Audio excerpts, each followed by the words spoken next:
Uh, hey everybody, welcome to episode 6 of the Beer Enthusiast. This is not an editing trick. So this is what we were talking about. Chimay Cinq Cents, but people, it's in a can. It's in a can. It's I like don't, I an don't April know what to Fool's do. joke came I to know life. it's in a can. I It's know. I real. I was have it. I didn't make this. I found it and purchased it. It's real. yeah, we saw it on Instagram at a bottle shop the Beer Temple in Chicago, and I showed it to Chris and Charlie, and they about did a double take. Like, are you sure? And then like the next day, Chris was out, out selling beer, and he was at a place, and he's like, I got the cans. So Yeah. just absolutely wild. So the first thing to notice is that this does say that it's can conditioned, which is Yep. definitely very interesting because you can't really tell when the sediment's coming. So we're just going to give it our best shot here. see Yeah. and And see there are what some other happens. things. I mean, first of all, the can is super cool looking. I think a lot of people will struggle with foregoing the nostalgia of having like a celebratory bottle of something like this. There's something about Belgian beers that just go with the bottle, it seems like.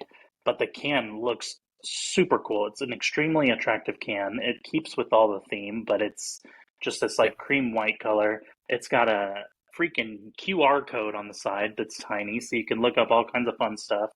It says serve at kind of between 42 and 46 degrees Fahrenheit. And something that I always liked is they're like crossing off. Don't store this on its side, and don't use crappy glassware. Use some kind of goblet like thing. And so a lot of the information is still there, but just in a more modern package. Right. Oh my gosh, so funny. Yeah, no, this thing poured beautifully. We've got a couple of fingers of foam here. I mean, this is already looking kind of like that meringue like foam that you get. Oh god, yeah, I can't. Yeah, I'm just gonna watch. It's just such a yeah. There it goes. God, you Yeah. just think it's gonna kind of pour normal, and then boom, it just kind of takes off, and you just get this. Chris has got a great wine glass. I've got kind of my goblet deal. I didn't want Chimay to see this and come for me, so I just wanted Yeah, good point. Although you served it in to. another brewery's glassware, I know that's the so problem. I know that's the other reason they'll come after me, right? I still don't have a Chimay. I still don't have a Chimay glass, but after today, I yeah. will. Well, Um, something I learned recently is that a lot of, relatively recently, is that a lot of pubs in Belgium or other places, if they're out of that beer's glassware, they stop serving the beer until yeah, they have it back and it's clean. Like they won't serve it in a different glass. If they're with Chimay glasses, they'll wait until they catch up on glassware to serve it to you. They're just not going to serve it in inappropriate glassware, which is yeah. so hardcore. I love it.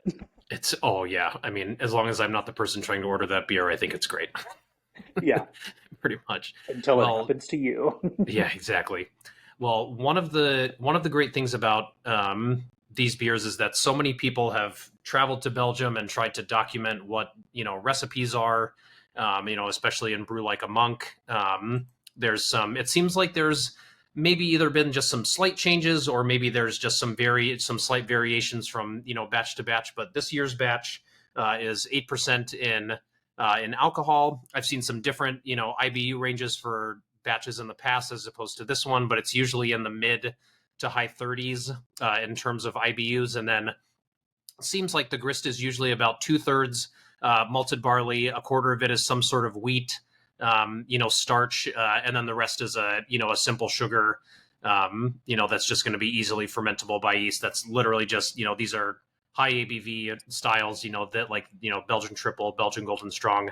You're going to get lots of simple sugars that are just purely there to boost ABV.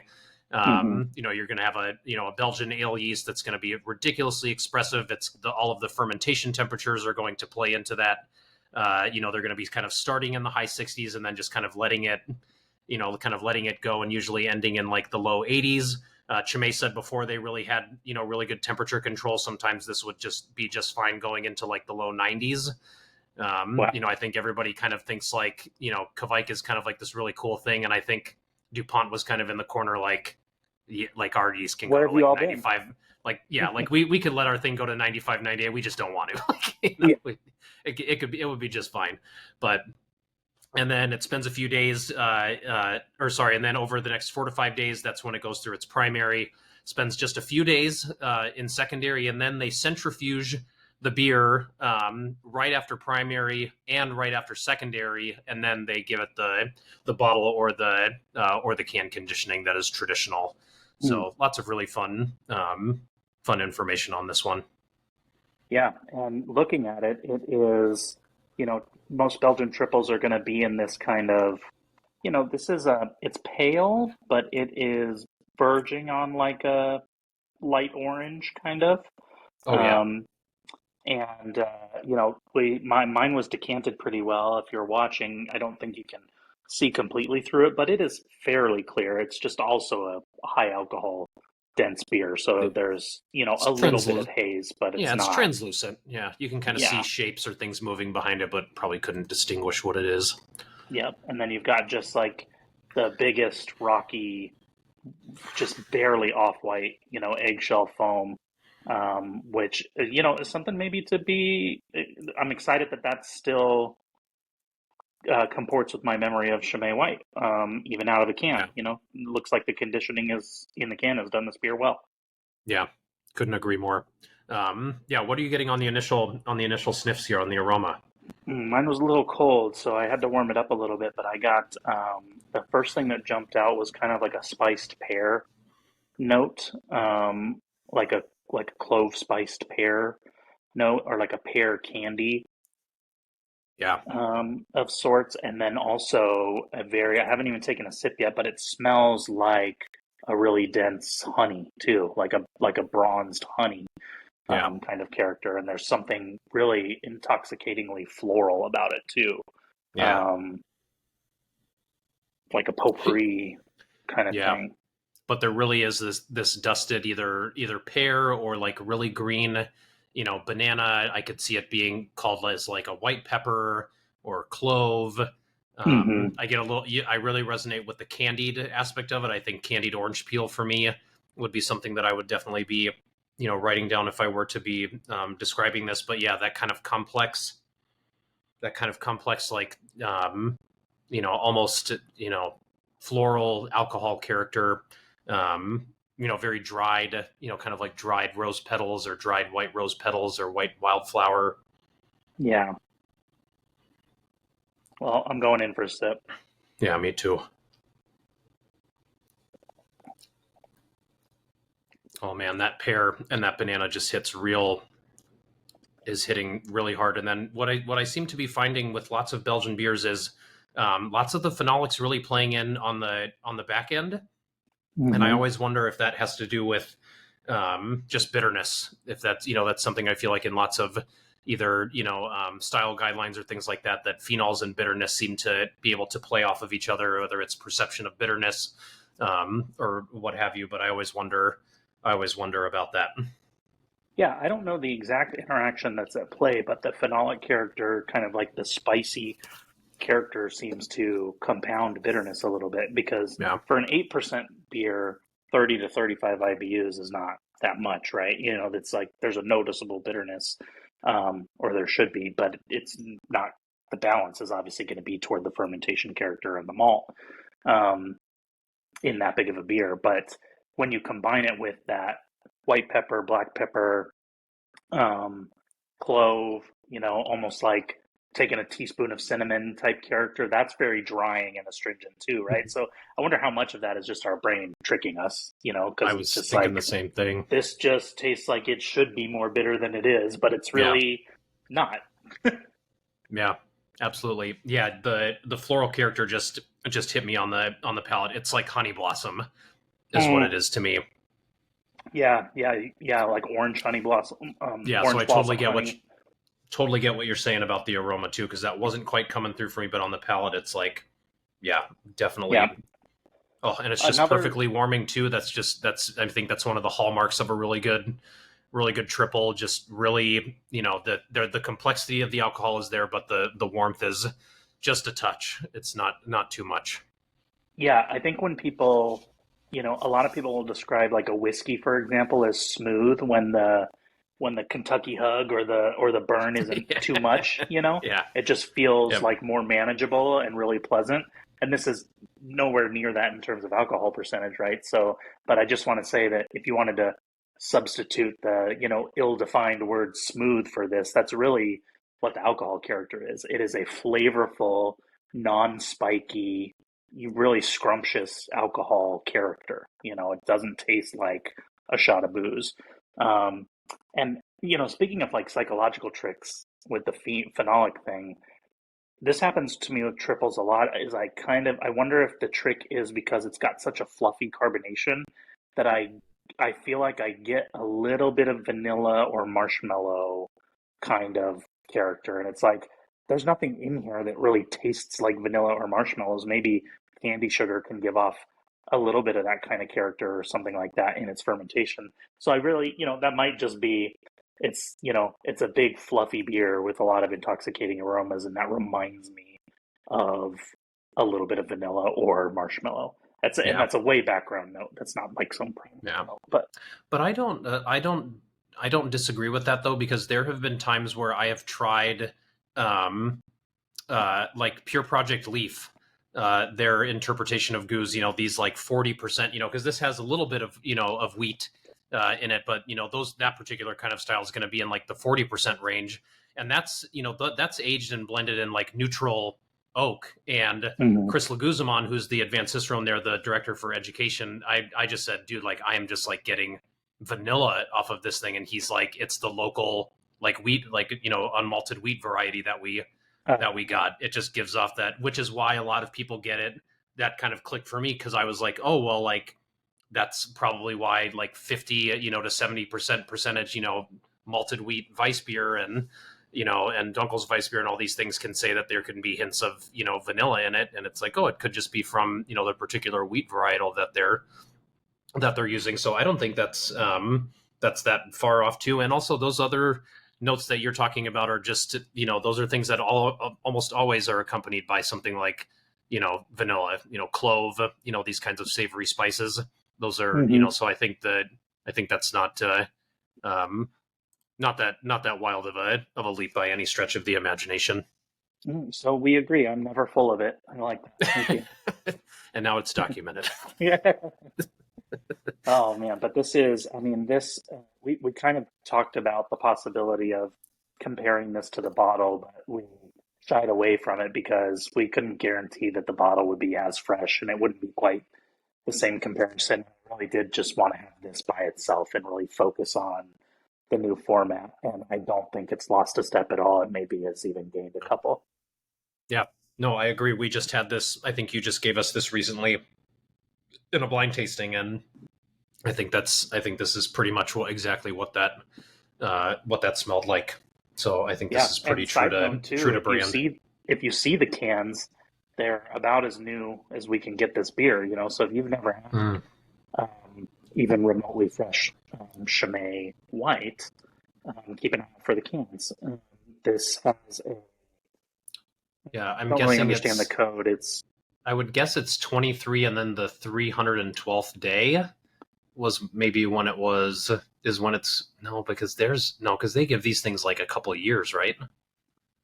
Yeah, I don't yeah. know. Those are tough ones to decipher. Point being, it's you sometimes some of these bigger Belgian beers sit on the shelf for a while, for better or for Mm, worse. If you see yeah. this one, and some of that has positive character development. You are talking to a vintage beer enthusiast, so definitely fun to play around with that. But um, just like Oktoberfest seasonals or pumpkin seasonals or whatever your beer of choice is, when you see the new format, you know that that's about as fresh as you can get it. Mhm. So go, if you Yep. haven't had Chimay White in a while and you see the can, go get it because short of going to Belgium, I think this is about as fresh as we can get it. Yeah. All right. Let's And, dive into. Let's. Oh, go ahead. Excuse me. oh, what I was going right with you. I was getting ready to dive into some beer pairings, Awesome. but I was giving a cautionary note that we triple for us, particularly you running some tasting courses, exists in this area of like it's almost always one of the better beers at the table, but it's really tough to pair with. And that's especially true when the triples get up there even more in ABV. The high alcohol is really hard to deal Mhm. with sometimes. And so this does us the favor of only being 8% ABV, but it's not 9.5, it's not 10, so that helps a little bit. But point being is you think that this scrumptious beer is just going to fit real neatly into a lot of rich dishes, and I think it's a little bit trickier than that. So, once you hear our suggestions, if you have experience pairing with it, leave us a comment or something. I'd love to know if you think we're full of crap or it sounds super good, because triple in particular is one that we've had to practice with because sometimes your ideas just don't. It's a great idea, but in practice, it doesn't turn out quite as good. So I'm sure we both think we have some really great ideas. Mine are not test driven, so I'm in experiment land. So bear with me. What did you get for savory something? I was trying to think about a good flavor combination, but trying to bring in seafood because I think that's just going to be kind of in the traditional realm for a lot of Belgian styles. And one of the dishes that my wife quizzes me on a lot of dishes because it's not my strong suit as we study for the Master Cicerone exam. And one of the things she constantly is quizzing me on is chicken piccata. Mm, And I thought, oh, what if we kind of had a chicken piccata play, but with like diver scallops? So still playing with like the lemon and the caper, sauce, but kind of, zhuzhing it up a little bit with some diver scallops with just like, a good sear, but then kind of having that lemon character to play with all of the pear, banana, the orange peel, and then kind of a little bit of saltiness, from the caper to boost a mm, little bit of the malt character. This isn't just like a smooth beer in terms of bitterness. It's not sweet either. I mean, this is going to have a pretty firm bitterness, like we were saying. Even the perception could be, raised, in some regards. So having a yeah. little bit of something to help to maybe temper that, maybe have a little bit of contrast there, and then kind of seeing, well, maybe if we dial that down, what's going to be left over there. And then the other one, kind of in a similar realm, pork chop. And then one that I've made before that I would be really interested to try with this beer the next time I make it is just doing a seared pork chop on the stove, but then doing it with like a rosemary apricot jam sauce. Mm, Again, kind of adding some of that herbaceousness to play with the phenolics, but not in a way where you're adding more things that are like phenolics. Because in a beer that's this phenolic, if you're adding something that's just got a lot of spices to it, I think that's another, often we're talking about with triple that it's really dry and trying not to play with things that are extremely creamy and sweet, both at the same time. But then also if you're just, a lot of people just say, oh, Belgian beer and, Indian cuisine that just has all these spices. And like, there's just one particular thing just that I am totally focused on that I am worried about. And that's just like when you have so much phenols or so much spices on both ends, it can be a really harsh clash. So I thought adding something that still had some pungency, but also some herbaceousness to it, like rosemary and then apricot, to kind of just pull in all of those fruity esters, would be a great addition. yeah, that sounds really lovely, and it kind of is similar to one of the accents to my main savory idea, which is there's like Flemish side dish essentially called Flemish asparagus. Um, Mm. and the idea is you can do it with white or green asparagus, but I think it's most traditionally done with white asparagus. And you cook the asparagus in butter, you make it a little bit richer. So you can oven roast it. You can pan sear it in butter, or kind of like par cook it in butter. And then the trick, or what makes it, Flemish or the region style, is you chop up hard-boiled eggs, sprinkle it over your band of asparagus, and then sprinkle some fresh parsley. And so parsley kind of my Nice. stand-in for rosemary there, which is you're getting a little bit of kind of that allium adjacent herbaceous character, but you're not just like totally wrecking the dish with spices. That really like unctuous buttery asparagus character is like kind of sulfury, right? Like kind of sticky Mhm. vegetable, but then the Yeah. butter just like wraps it all in a blanket. and is going to be really, really great with the beer.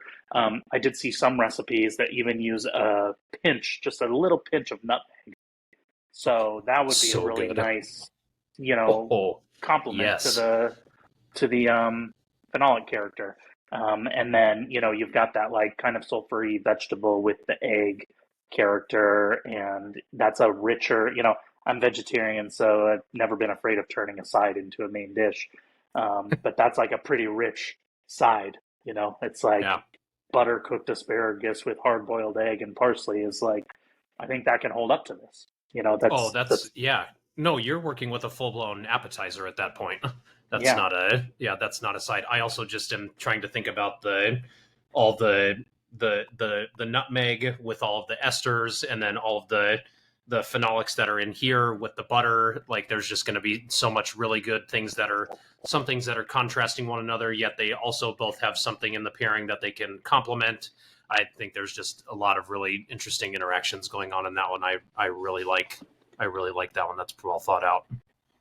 Well, and that's, similar to the idea and the way that you wanted to play with the herbs is, my favorite Belgian style triples like this one have a complex phenolic character, but it's not overwhelming. And that's what the sprinkle of nutmeg does to the dish too, right? It's like it's not like this beer is not a clove bomb. It doesn't leave yourself feeling like you just ate a spoonful of cinnamon, for example. It just has some very suggestive spice character to it. And so this dish that's buttery and eggy and vegetable-y with just this of nutmeg, I think that could be quite nice. So Yeah. glad you like the idea. What about sweet? Or you got more savory on hand? No, those were my only two savory. I was kind of going back and forth between two different kinds of I'm back on the pie train again, just like last week.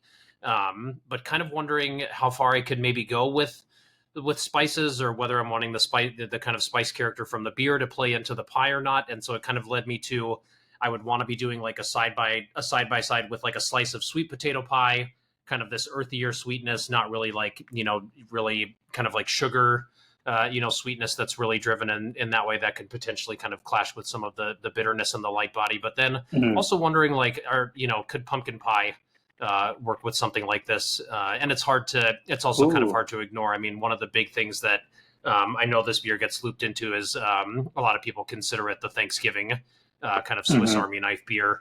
And so that just kind of led me down to pumpkin pie right away. But then I thought, oh, okay, like let's try and mix in something else. And sweet potato pie is something I'm not particularly familiar with. So kind of like also a good thing for me to venture out into.